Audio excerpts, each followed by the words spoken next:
A developing story. The Red Sea attacks continue to challenge shipping routes and the global supply chain. Our next guest has firsthand experience in combating this issue. Joining us right now is retired U.S. Army Brigadier General Mark Kimmitt. He served in the President George W. Bush administration, first as Deputy Assistant Secretary of Defense and then as Assistant Secretary of State. In 2009, he organized a maritime task force to combat piracy off the coast of Somalia. And we want to thank you for joining us right now. This is such a vital stretch of ocean, and clearly we now have a serious. I mean, I was just looking: 15% of European imports transported through this part of the ocean unto itself. How quickly do you think this can get under control, and how do you do it? Well, first of all, I think it's even more significant because we talk about the Red Sea, but we're not talking about the Suez Canal. You're talking 30% of the container traffic in the world going through the Suez. Most of the government revenue for Egypt comes from the Suez, and I would expect that that's going to dry up pretty soon. But to answer your question directly, I think it's going to take months unless aggressive action is taken, offensive action is taken against the Houthis. And what does that direct action look like? What does it entail? What kind of forces are required? Yeah, I think, Andrew, first of all, there's got to be a defensive capability in the water to protect the ships going in and out of that area. They're putting that in now. Those ships will be equipped with anti-aircraft capabilities, radars, good communications. They will probably put drones over Yemen for quite some period of time to defend and collect. But if the Houthis show no indication of stopping this, or there's a major maritime sea accident, I would expect that there is plans in place. There are plans in place to actually conduct airstrikes on those Houthi positions. I don't think we're in the position that we will put boots on the ground, but I could certainly see airstrikes coming about. General, that's, I guess, the concerning part. This is pretty carefully orchestrated, I think, a response, because Iran can say that they have hands off on this, that this is the Houthis, this is not them. If we turn around and then have strikes that are on the Houthis, what does Iran do? Because these all feel like these are orchestrated moves to try and prevent a full-on escalation in the Middle East, but every step is a little closer to doing just that. No, Becky, you're exactly right. I think we've got to recognize and acknowledge that the Houthis are simply sock puppets for the Iranians.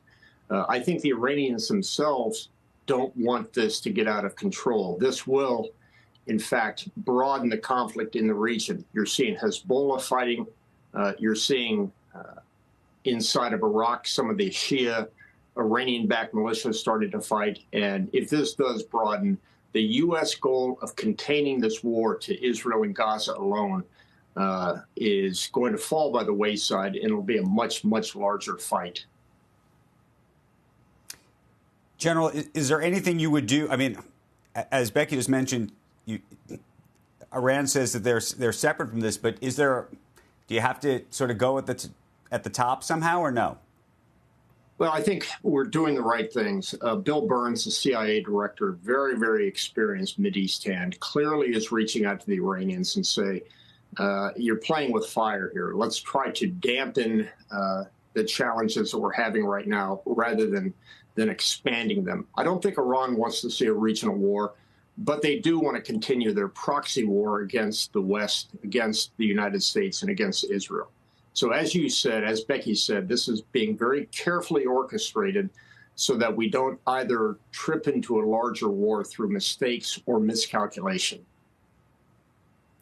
General, in terms of our capabilities and how much this is going to cost, what do you think something like this actually costs to actually combat this in a serious way?